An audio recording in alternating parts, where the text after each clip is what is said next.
Buenas tardes, señoras, bienvenidas otra vez a su clase de moral básico. Empezamos ya en el módulo 3, en nuestro manual de Biblia simplificada.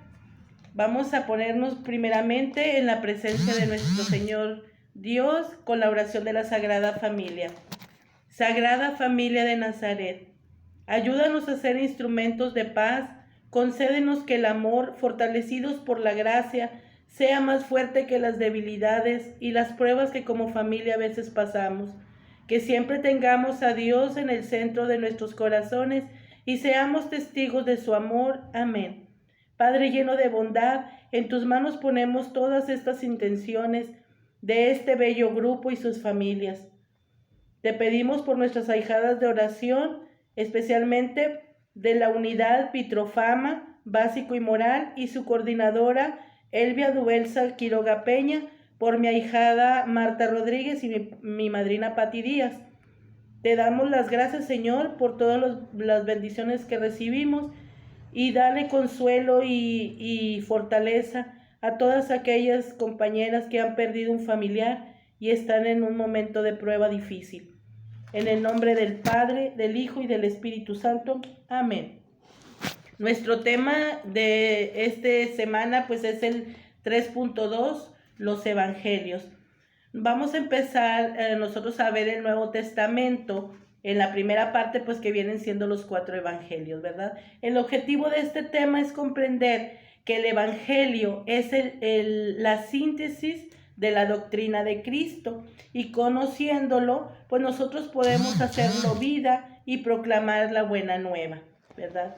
¿Qué significa evangelio? La palabra evangelio está escrito en griego y significa la buena noticia, ¿verdad? En el sentido histórico, transmitir una buena noticia se le llama querigma, ya que los querus eran los encargados en aquellas épocas de llevar las buenas noticias a los emperadores y a los reyes.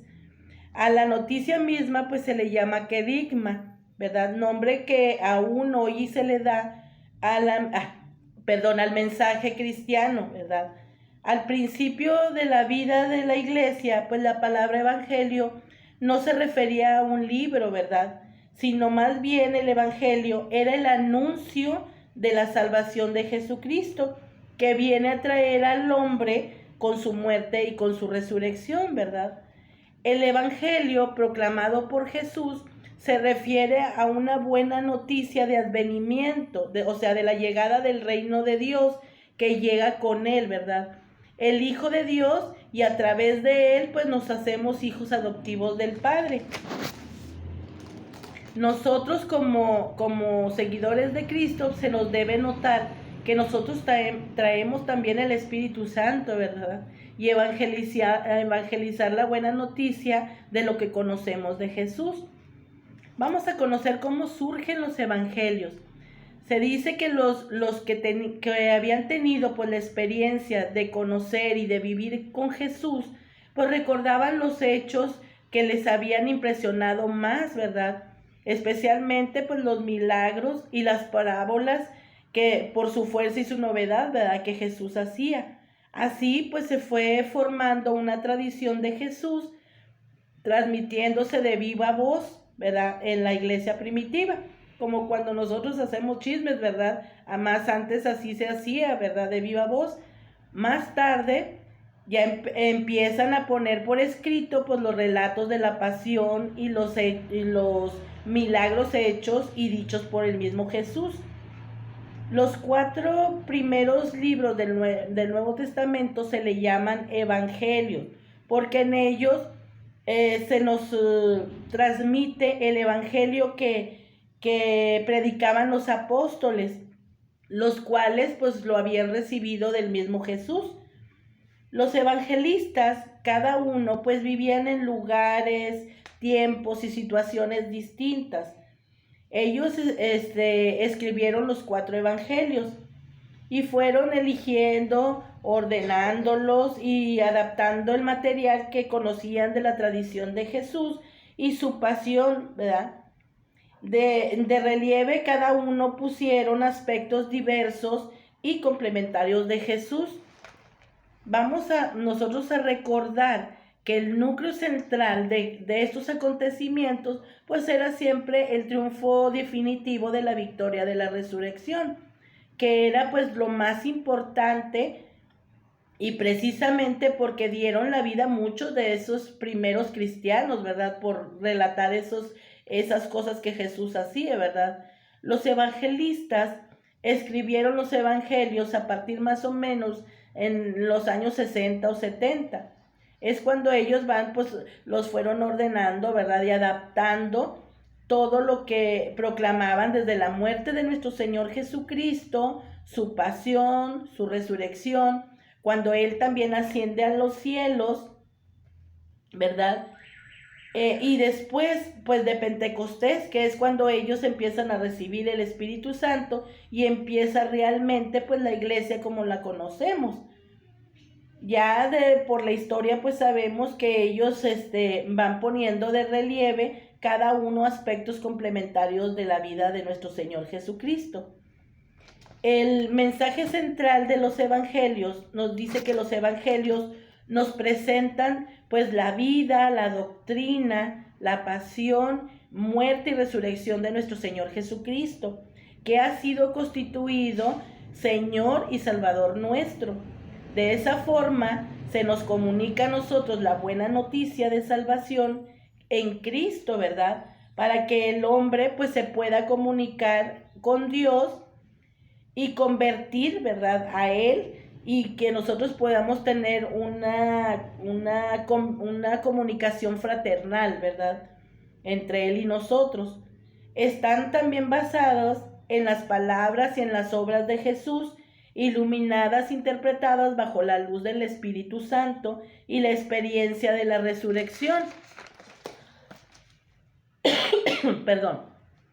Los evangelistas pues no pretendían darnos una crónica exacta, ¿verdad? O una presentación fotográfica de la vida de Jesús, pero nos ponen en contacto con Él a través de los evangelios, ¿verdad?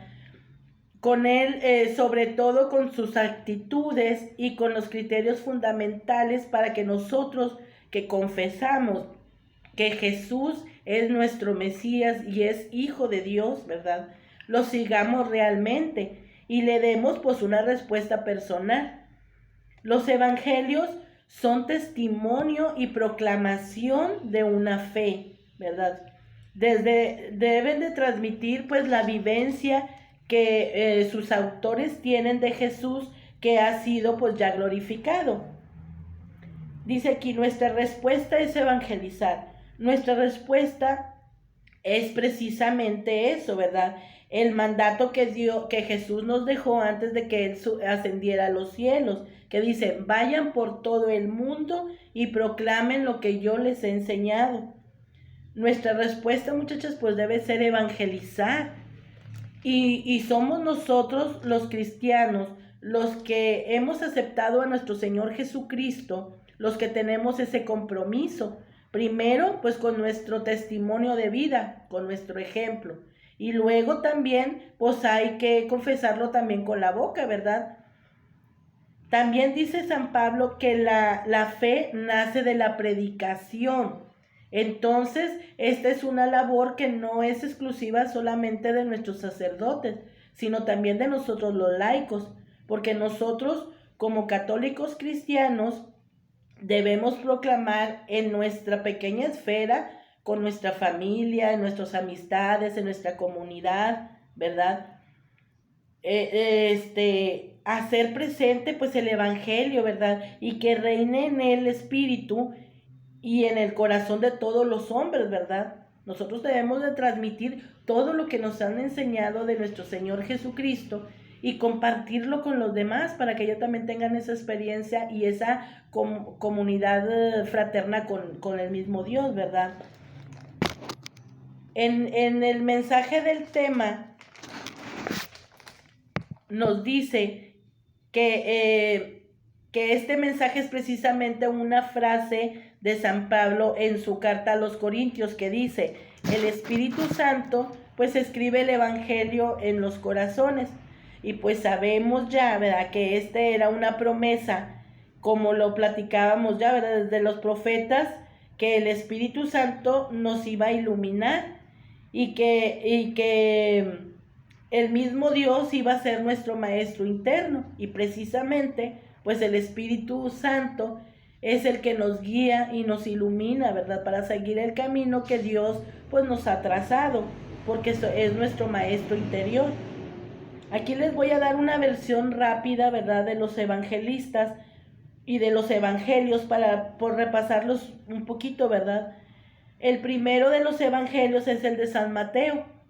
San Mateo era Leví, es el discípulo de Cristo, que era publicano y que deja todo, ¿verdad?, lo que él hacía cuando Jesús lo llama a que lo siga. Y escribe su evangelio en arameo, precisamente porque él quiere demostrarle a los judíos que Jesús es el Mesías, que se había profetizado por siglos, ¿verdad? Y que el pueblo pues ya estaba esperando. Luego, pues tenemos también el evangelio de San Marcos. Marcos era discípulo de San Pedro y él escribe en griego, ¿verdad?, el evangelio en la ciudad de Roma. Se cree que San Marcos era este muchacho que se menciona en el evangelio nada más de San Marcos, precisamente pues en la noche de cuando es aprendido nuestro Señor Jesucristo, ¿verdad? Se cuenta que había ahí un muchacho y que salió corriendo desnudo, porque los soldados trataron de agarrarlo, ¿verdad? Y pues él no se dejó, pero se quedaron con sus túnicas, entonces él salió corriendo desnudo. Luego, pues también tenemos el evangelio de San Lucas. Lucas, discípulo de San Pablo, escribe en griego en Antioquía, y San Lucas tuvo contacto directo con la Virgen María. Habla mucho sobre la infancia de Jesús, y de las cosas que María guardaba en su corazón, porque desde siempre María supo lo que su hijo iba a padecer, ¿verdad? Y es el autor también de los Hechos de los Apóstoles. Estos tres primeros evangelios se les conoce como evangelios sinópticos, y porque son muy parecidos, ¿verdad? Y guardan pues muchas semejanzas en las cosas que ahí se relatan. Luego pues tenemos el cuarto evangelio, que es el de San Juan. San Juan es el discípulo muy amado de Jesús. Él mismo se designa ese nombre, el amado, y escribe en griego el evangelio en la ciudad de Efeso, y es el autor también pues del libro del Apocalipsis o del libro de la Revelación, que es escrito en la isla de Patmos. Y tiene pues él una visión un poco distinta de los otros tres evangelios, ¿verdad? Porque él habla mucho del amor, de la caridad, del amor que Dios espera que nosotros tengamos hacia Él, ¿verdad? Y habla de ese mandamiento del amor que deja nuestro Señor Jesucristo, pues en la última oportunidad que Él tiene de hablar con sus apóstoles, que es en la última cena, ¿verdad?, antes de su pasión. Pues estos son en general datos de los cuatro evangelistas y de los cuatro evangelios que tenemos en las Sagradas Escrituras, ¿verdad? En Acción, Proyección y Vida nos dice que en la encíclica Evangelii Nutinadi, en el número 22, afirma que aunque el testimonio de vida es la primera forma de proclamar la buena nueva, es insuficiente y debe ser acompañado por la palabra de vida, ¿verdad? Es lo que estábamos diciendo anteriormente, que no nada más con nuestro ejemplo debemos dar testimonio de las cosas que aprendemos de Jesús, sino también con nuestra boca. Hay que proclamar y anunciar a los demás lo que nosotros estamos aprendiendo, ¿verdad? Debemos ser testigos de nuestro Señor Jesús. No hay verdadera evangelización mientras no se anuncie el nombre, la doctrina, la vida, las promesas, el reino y el misterio de Jesús. Tú lo estás haciendo, esa pregunta nos la están haciendo a nosotros, ¿verdad? Y que reflexionemos cómo y con quiénes lo estamos haciendo, ¿verdad? Trata de empezar hoy mismo tu evangelización Invita a los miembros de tu familia y amistades a cooperar con Dios en este proyecto. Pues esa es nuestra tarea, muchachas. Este proyecto de vida que nosotros tenemos y que nos enseñan en este tema, pues es precisamente eso, ¿verdad? Mostrar a los demás, que se nos note que nosotros somos seguidores de Cristo, ¿verdad? Pues hasta aquí el tema. Tal vez me fui muy rápido. Ahí les voy a dejar las diapositivas para que vayan entendiendo un poquito más de lo que he explicado. Espero que esté entendido este tema. Cualquier duda o aclaración, pues estoy en WhatsApp personal. Me dio mucho gusto poder saludarlas. Le pido a Dios les siga dando bendiciones, les dé fortaleza y mucha salud. Cuídense mucho, oremos unas por las otras y nos vemos pronto. Hasta pronto.